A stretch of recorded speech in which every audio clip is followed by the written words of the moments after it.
ہم ان کا دل دکھا دیتے ہیں، وہ بول نہیں پاتے. یہ میں لکھ کے لایا ایک شعر.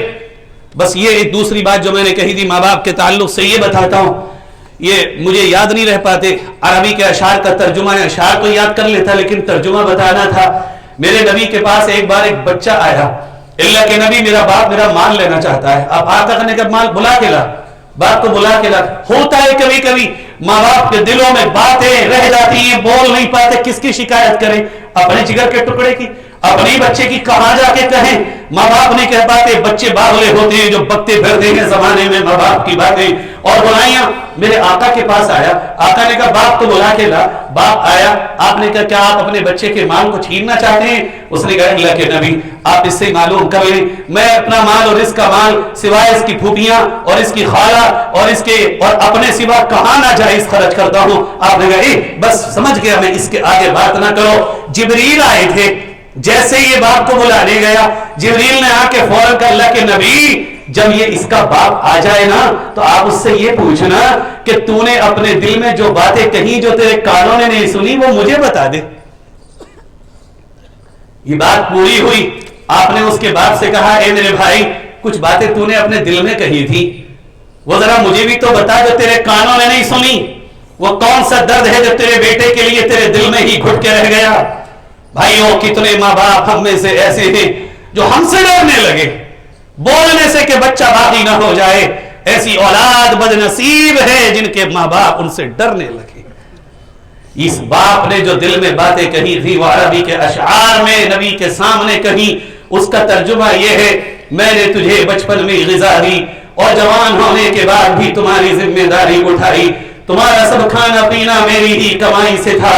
جب کسی رات تمہیں کوئی بیماری پیش آئی تو تمام رات تمہارے نہ سونے سے میں بھی نہ سویا اور بے قراری میں نے رات گزاری. گویا تمہاری بیماری تمہیں نہیں مجھے لگی آئی ہے جس کی وجہ سے پوری رات میں روتا رہا. میرا دل تمہاری ہلاکت اور موت سے ڈرتا رہا حالانکہ میں جانتا تھا کہ موت ایک دن متعین ہے. جب تم اس عمر اور اس حد تک آگے آج کہ جس کی میں تمنا کیا کرتا تھا تو تم نے میرا بدلہ سختی اور سخت کلامی بنا دیا.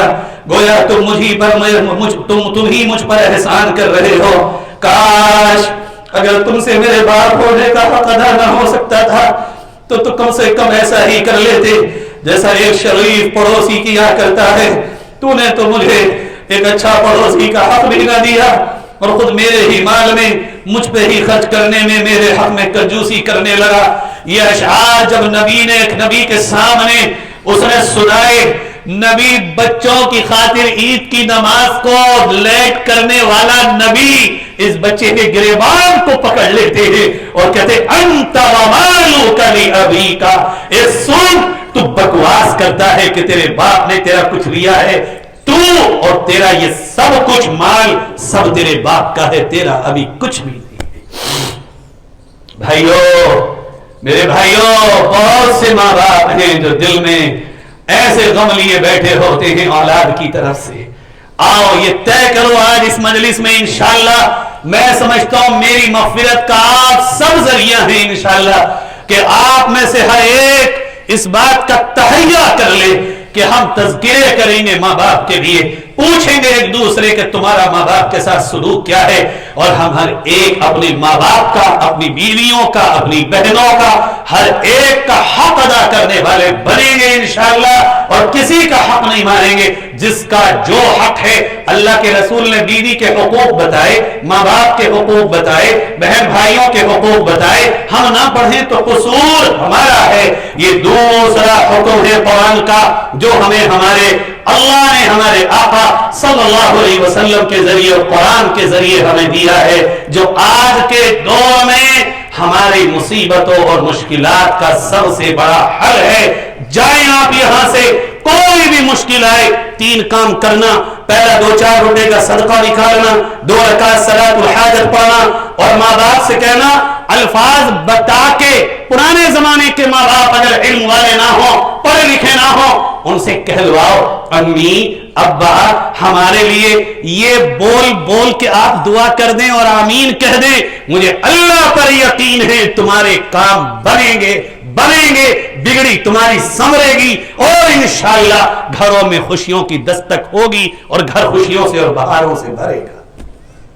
تیسری بات اور آخری بات فرمایا اللہ رب العزت نے, میں پورا نچوڑ لے کے آیا ہوں, فرمایا اللہ رب العزت نے سورہ انعام کی آیت نمبر 152 میں وَإِذَا قُلْتُمْ فَاعْدِلُوا وَلَوْ كَانَ ذَا قُرْبَى, سچائی کو تھام لو, انصاف کو تھام لو, یہ سمجھ لو کہ تم انصاف کے بنا زمین پر زندہ نہیں رہ سکتے. جس قوم سے انصاف مر جائے, ایمانداری ختم ہو جائے, سچائی مٹ جائے, وہ قوم زمین پہ جینے کا حق کھو دیتی.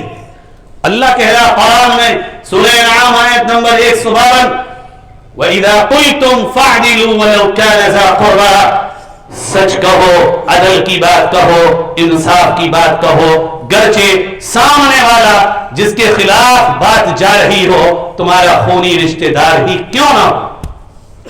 حضرت عمر بن عبدالعزیز رحمۃ اللہ علیہ نے علامہ تھے بہت بڑے عالم اس وقت میں, ان سے پوچھا کہ حضرت عدل کا مطلب بتائیں. بڑا پیارا مطلب انہوں نے بتایا. کہنے لگے عدل کا سیدھا سا مطلب یہ ہے کن للصغیر ابا وکن للکبیر ابا وکذالک النساء, کہ ہر چھوٹے کے لیے باپ کی طرح ہو جاؤ, ہر بڑے کے لیے بیٹے کی طرح ہو جاؤ. میں مبارکباد دیتا ہوں نیوزی لینڈ کی وزیر اعظم کو کہ وہاں کے مسلمانوں کے لیے وہ وزیر اعظم ایک ماں کا رول پلے کر رہی ہے. یقین کریں ایسی عورت کو ہم سیلیوٹ کرتے ہیں. یہ جو قرآن کا عدل ہے, خدا کرے کوئی اس تک ریسپیکٹڈ مومنٹ تک قرآن کا یہ عدل پہنچا دے کہ آپ نے جو کیا ہے وداؤٹ ایمان. سچی بات یہ ہے, یہی ہے قرآن کا عدل کا پیغام. کل آنے والے جمعے میں انہوں نے اعلان کر دیا پورے نیوزی لینڈ کے سرکاری ٹی وی چینل اور ریڈیو پر اذان ہوگی. کیا عجیب اس کا انداز ہے جو اس نے کیا ہے. خدا تعالیٰ اس کو جزائے خیر دے اور بہترین جزا دے, اور ہم دعا کرتے ہیں کہ شاید اب ایمان کی کمی ہے, رب کریم اس کو وہ بھی عطا فرماتے. اور ان بھائیوں کے لیے کہ جو چلے گئے, اسی کو تو کہتے ہیں اللہ ہر کام میں خیر کرتا ہے. 60-65 گئے ضرور ہیں مگر دنیا کے منہ پہ وہ چپت لگا کے گئے ہیں کہ دنیا والوں یہ بھی ایک انصاف ہوتا ہے. انصاف کے نام پہ ننگا ناچ کرنے والے بھیڑیوں, انصاف اس کو کہتے ہیں جو ایمان نہ ہونے کے باوجود ایک ملک کی حکمران کر سکتی ہے. بھائیوں, ہمارا فرض ہے ہم اپنے بھائیوں کے لیے دعائیں مغفرت کریں, اور اس عورت کے لیے اور وہاں کے پورے ملک کے حکمرانوں کے لیے, وہاں کے سارے منتظمین کے لیے, وہاں کے سارے ریسپیکٹڈ لوگوں کے لیے ہم دعا کرتے ہیں اللہ ان کو دنیا میں بھی ترقیاں دے اور آخرت میں بھی رب کریم وہ جنت عطا فرمائے جو ایمان کی وجہ سے ملتی ہے. تو ہم نے جنت کی دعا کر دی تو گویا ایمان تو ملے گا انشاءاللہ. بھائیوں آگے بڑھے. کیا کہا عدل کا مطلب؟ کل صغیر ابا, ہر چھوٹے کے لیے باپ بن جاؤ, ہر بڑے کے لیے بیٹے کی طرح ہو جاؤ. آج ایک ڈاکٹر کا بیان آیا اخبار میں وہاں کے, وہ کہتا میں کبھی اتنی ایمرجنسی دوڑ نہیں لگائی آپریشن کے لیے. میں جب یہ تیاری کر رہا تھا اور لکھ رہا تھا اپنی اسپیچ کو تو میں نے کہا لاؤ 10 منٹ کو اخبار بھی دیکھ لوں. جب میں نے اخبار میں اس کا بیان دیکھا, آج تک امانت سمجھ رہا ہوں اس لیے بات کر رہا ہوں, میں کوئی پولیٹیشین نہیں ہوں, یہ کوئی نہ جلسہ ہے سیاسی, یقین کریں آپ, لیکن دل کو چھو گئی اس کی بات. وہ کہتا ہے ایک 4 سالہ بچی, اس کے جسم پہ گولیاں لگی ہوئی تھی, جب میں نے اس کو ہاتھ لگایا میں اس کا آپریشن کرتا رہا اور اپنے بچوں کی تصویریں اپنی نگاہوں میں سماتا رہا. یہی تو ہے عدل, یہی تو کہہ رہا ہے قرآن ہم سے, کل صغیر ابا وللکبیر ابا, ہر چھوٹے کے لیے باپ بنو, ہر بڑے کے لیے بیٹے بنو. ایسے ہی عورت ہر چھوٹی کے لیے ماں بن, ہر بڑی کے لیے باپ کی طرح بیٹی کی طرح بن. یہ رشتے اگر اس بنیاد پر ہوں گے تو عدل ہوگا, انصاف ہوگا. آج ہم نے یہ سمجھا ہے کہ انصاف خالی عدالتوں میں ہوتا ہے. اس غلط تصور کی وجہ سے ہم بہت غلط راستے پہ جا چکے ہیں. میں 2 آیتیں بس اور ان کا ترجمہ کر کے بات ختم کر رہا ہوں عدل پر. اللہ رب العزت نے سورۃ النساء آیت نمبر 125 پارہ نمبر 5 میں ایک بہترین رکوع نمبر 17 میں بہترین اللہ نے ایک تصویر کھینچی کیسے انصاف قائم ہوگا. فرمایا یا أيها الذين آمنوا كونوا قوامين بالقسط شهداء لله. ایمان والوں تم سے کہا جا رہا ہے، غیر ایمان والوں سے مطالبہ نہیں ہے. وہ کر رہی ہے تو سلام، لیکن مطالبہ تم سے ہے، تم سے ہے، تم سے ہے. تم تمام ایمان والے، بادشاہ ہو جب، گھر کے بادشاہ ہو جب، آفس کے بادشاہ ہو جب، کھیت کے بادشاہ ہو جب، گاڑی کے بادشاہ ہو جب، ہر ایک بادشاہ ہے آپ میں، ہر ایک حاکم ہے، ہر ایک امیر ہے، ہر ایک راعی ہے. تم سے کہا جا رہا ہے اللہ کی خاطر انصاف کو بہت بہت بہت بہت اور بہت مضبوطی کے ساتھ لے کے کھڑے ہو جاؤ. کیسے؟ عجیب و غریب اللہ فرما رہا ہے الوالدین. خواہ انصاف کی بات کہنا تمہارے ماں باپ کے خلاف ہی کیوں نہ جائے. ابھی کہا کہ ماں باپ کا اتنا بڑا حق، لیکن بات جب اللہ نے کہی اب آئی بات انصاف کی تو یہ بھی اللہ کہتا ہے اگر مجرم ماں باپ ہوں خدمت ان کی کرنا، حق ان کا ادا کرنا. بات جب کہنے کی آئے تو وہ کہنا جو عدل والی ہو اور سچی ہو. یہ قرآن کا پیغام ہے. وَالْأَقْرَبِينَ، وہ بات کہنا خواہ چاہے رشتہ داروں کے ماموں، خالہ، پھوپھا، چچا، بھائی، بہنوئی، بھتیجا، بھانجا، خاندانی کوئی بھی سامنے ہو، بات وہ کہنا جو سچی ہو. آج عدالت میں دیکھو، بینکوں میں دیکھو، تھانوں میں دیکھو، کچہریوں میں دیکھو، جھوٹے گواہ، جھوٹے عادل، جھوٹی بات کرنے والے سارے مسلمان بھرے ہیں. اب بتاؤ تو صحیح، تم ہی قرآن کے پیغام کو بلند کرنے والے اور تم ہی قرآن کے پیغام کو جھوٹی گواہی اور جھوٹ بول کے اور عدل کا گلا گھونٹ کے نیچا کر رہے ہو. تمہاری بلندی تو اسلام کی اور عدل کی بلندی سے ہے. اسلام بلند ہوگا تم بلند ہوگے، پیغام نبی بلند ہوگا تم بلند ہوگے. اس کے بغیر تو عزت ہمیں ایک زمین کے بکھرے ہوئے تنکے کی بھی نہیں مل سکتی. اللہ کہہ رہا یہ ہے عدل. والدین کے خلاف ہو تب بھی کرنا. پھر ایک عجیب بات یہ شروع میں رہ گئی، میں آگے بڑھ گیا، ایک بات بیچ میں آیت میں رہ گئی. وَلَوْ عَلَىٰ أَنفُسِكُمْ، تمہارے خود کے خلاف بھی اگر بات جائے، کہنا وہی جو سچ ہو، کہنا وہی جو عدل ہو، کہنا وہی جو حق ہو، کہنا وہی جو بالکل 100% 100% ٹروت ہو، اس کے سوا نہ کہنا. پھر آگے اور کہا ایسا نقشہ کھینچا کچھ چھوڑا ہی نہیں سکے. إِيَّكُمْ غَنِيًّا أَوْ فَقِيرًا فَاللَّهُ أَوْلَىٰ بِهِمَا. اب ہوتا یہ ہے کہ انسان کبھی غریب کی غربت پر رحم کھا کے جھوٹ بول دیتا ہے، سگنیچر کر دیتا ہے، کبھی مالدار کی مالداری سے اور طاقتور کی طاقت سے اور حکمران کی حکومت سے ڈر کے جھوٹ بول دیتا ہے. اللہ کہتا ہے سنو، غریب کو غریب بنانے والے تم نہیں اللہ ہے، امیر کو عبارت دینے والا تم نہیں اللہ ہے. تمہیں غریب کی غربت پر رحم کھا کے جھوٹ کی ضرورت نہیں، تمہیں حکم حاکم کی حکومت سے ڈر کے جھوٹ اور بےایمانی کی اور عدل کے خلاف بات کرنے کی ضرورت نہیں. فاللہ اولیٰ بہما، اللہ ان کا سر سے بڑا رکھوالا ہے اور خیر خواہ ہے. تمہیں تو حکم بس یہ ہے کہ سچ ہو. آگے ایک اور بات کی، ہوتا کیا ہے دل نہیں مانتا کبھی کبھی کہ نہیں ہم اس کی تو کبھی بھی حمایت نہیں کریں گے، کیسے کر دیں، کیسے بات مان لیں، یہ تو پولیٹیشین کا رویہ ہے. ایمان والوں تمہارا کہاں ہے؟ تمہارا خدا میرا خدا مجھے قرآن میں بتاتا ہے فَلَا تَتَّبِعُوا الْهَوَىٰ أَن تَعْدِلُوا، انصاف کرنے میں دل کی نہ سنو، وہ کہو جو تحقیق کے بعد تمہیں سچ معلوم ہو، اسی کی گواہی دو. اور آگے تو انتہائی کر دی اللہ نے وَإِن تَلْوُوا أَوْ تُعْرِضُوا. کبھی کبھی یہ ہوتا ہم پھٹی میں پیر نہیں دیں گے، بات ہی نہیں کریں گے، کسی کے پاس چاہتی نہیں ادھر نہ ادھر. کہا نہیں پتا ہے تو بولو گے، اور نہیں بولو گے تو قیامت میں قبر سے اٹھو گے تو گلے کٹے ہوئے ہوں گے اور اللہ کی عدالت میں پیش ہوگے. بولو، سچ بولو. پھر ایک یہ ہوتا ہے چلو ایسی بات کر دو اگر فیصل کسی کو بنایا جائے، ادھر کی بھی ہو جائے ادھر کی بھی ہو جائے. بھئی مسلمان بھائی ادھر ہندو بھائی، چلو مسلمان کا کچھ تو پکش کر دو نا کہ اس کا بھی کام بن جائے اس کا بن جائے. اللہ کہتا ہے نا نا نا نا، بالکل نہیں. ہرگز نہیں, نیور, نو, بالکل نہیں. وہ کہو, وہ فیصلہ کرو جو سچ ہو, لگی لپٹی بات نہ کرو. کیوں؟ تم اپنے دل میں کچھ بھی سوچ لو. فَإِنَّ اللَّهَ كَانَ بِمَا تَعْمَلُونَ خَبِيرًا. اللہ تمہارے دلوں کے حال سے باخبر ہے. دنیا سے چھپا سکتے ہو, خدا سے نہیں چھپا سکتے. سورہ مائدہ آیت نمبر 8 میں اللہ نے آخری حد, 2 آیتیں میں نے کہی تھی بیان فرما دی. کہا اے ایمان والو, اللہ کے لیے بہت بہت بہت بہت اور بہت مضبوطی کے ساتھ انصاف کو لے کے کھڑے ہو جاؤ. کہاں کھڑے ہو اللہ؟